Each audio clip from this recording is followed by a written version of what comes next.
Welcome to Therapy Crime Scenes, where I dive into true crime through the lens of mental health, often diving into complex issues that bring out the mental health indicators of the perpetrators. I'm John Cordray. I'm a licensed professional counselor, and today I'm providing a psychological analysis of Guy Edward Bartkus and the bombing of the fertility clinic in Palm Springs, California on May 17, 2025. This intentional act of violence, labeled as an act of terrorism by the FBI, left one person dead, 4 injured, and the community shaken. Our focus today is the suspect, 25-year-old Guy Edward Bartkus, and what his actions may reveal about his mental health. Let me be clear, I'm not here to diagnose or to vilify. Without access to Bartkus' clinical records, any analysis is speculative, based on his behavior patterns and my expertise as a licensed professional counselor. My goal is to educate, foster empathy, and explore how mental health intersects such heinous acts.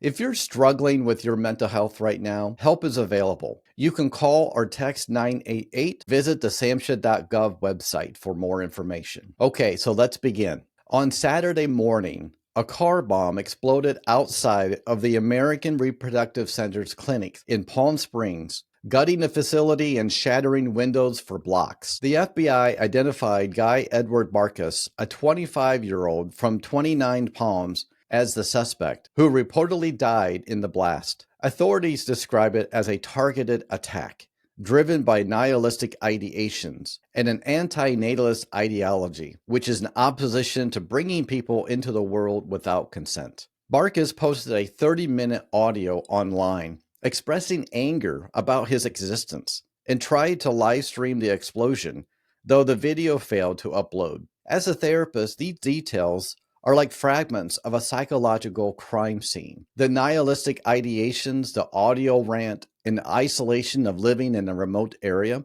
they all hint at a mind in turmoil. This was not a random act. It was deliberate, tied to a belief system. Let's unpack what might have been going on in Bartkus' mind, starting with his behavior. When I analyze a case like this, I look at the behavior as a window into mental health.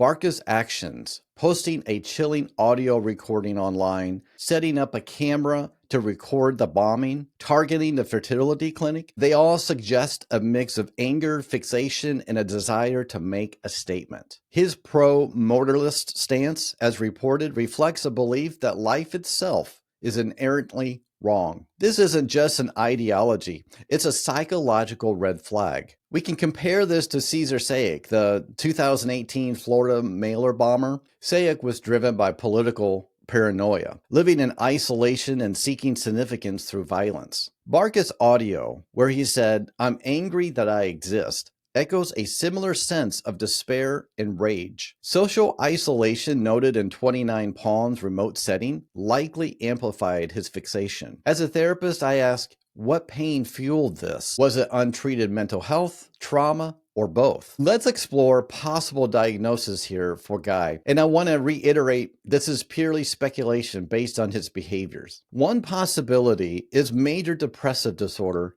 potentially with psychotic features. MDD goes beyond sadness. It's a profound sense of hopelessness that can distort reality. Bartkus' audio, expressing anger at his own existence, suggests deep despair, a hallmark of depression. Psychotic features, like delusions, could explain his anti-nationalist fixation, believing life is so futile that preventing birth is a moral act. NAMI reports that 7% of adults experience major depressive disorder annually, and severe cases can include delusions, especially in young adults like Bartkus. If he faced stressors, say financial struggles or social rejection, depression could have spiraled. The bombing might have been a distorted attempt to end suffering, his own and others. Depression alone doesn't cause violence.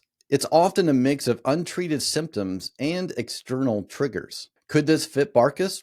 Possibly.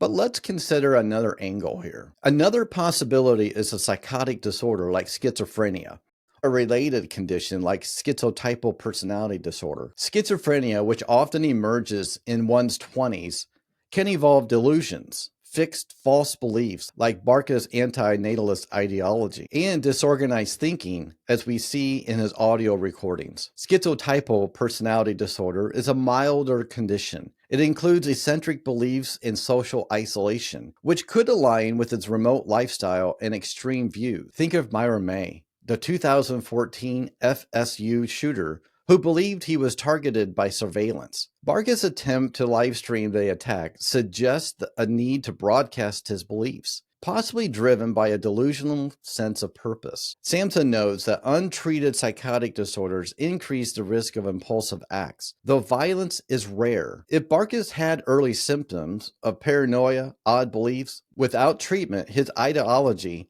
might have become a dangerous fixation. Most people with these conditions aren't violent.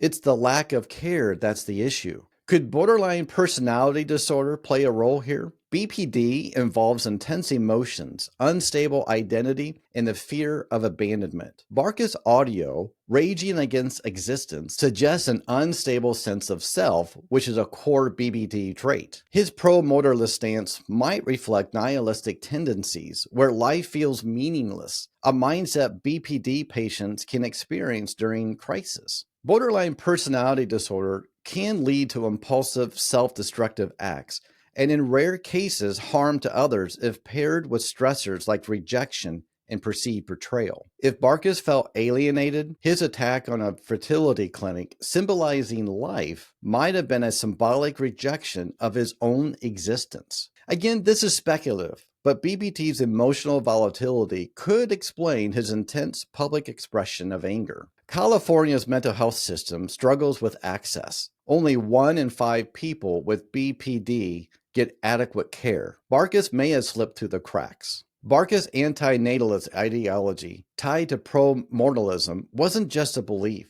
It was a lens of his pain. Anti-natalism, which argues that birth is unethical, can attract those feeling alienated and hopeless. Online communities, while not inherently harmful, can amplify extreme views, especially for isolated individuals. Bartkus' attempt to livestream suggests he wanted an audience, a cry for significance. Living in 29 Palms, a remote desert area, likely deepened his isolation. Add California's strained mental health system, which is ranked 32nd in access, and you get a recipe for untreated distress. This isn't about blaming ideology, but recognizing how it can fuse with mental health struggles to catastrophic ends. As a therapist, this case breaks my heart. It's tempting to call Bartkus a terrorist and move on, but that ignores the human behind the act. His audio screams pain, anger at existing, at a world he couldn't navigate. Speculating about major depressive disorder, schizophrenia,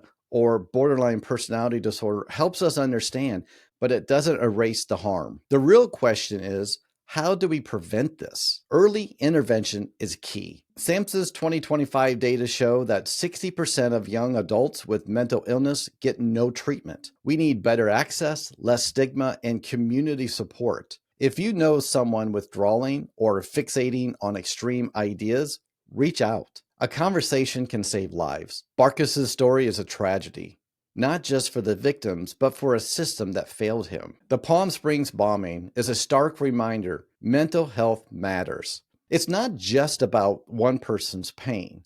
It's about our communities, our systems, our willingness to act. If you're struggling with your mental health, call or text or chat 988 and get help and talk with a crisis counselor. Thank you so much for watching this edition of Therapy Crime Scenes. My name is John Cordray, and I'm a licensed professional counselor. And I talk about these true crime stories, not to bring attention to the perpetrators, but to bring attention to the mental health of the perpetrators. We've got to do a better job to identify, to help, to provide resources for those who are struggling. So many people are struggling, but it doesn't mean that those people who are struggling are going to commit violent acts, but we do need to do something to reach out, to help, to offer support. So if you know somebody, a family member or a friend that's struggling, don't remain silent. Speak up, reach out, and help them get the help that they need. That's all for today's Therapy Crime Scenes. Thank you so much for watching, and until next time, take care.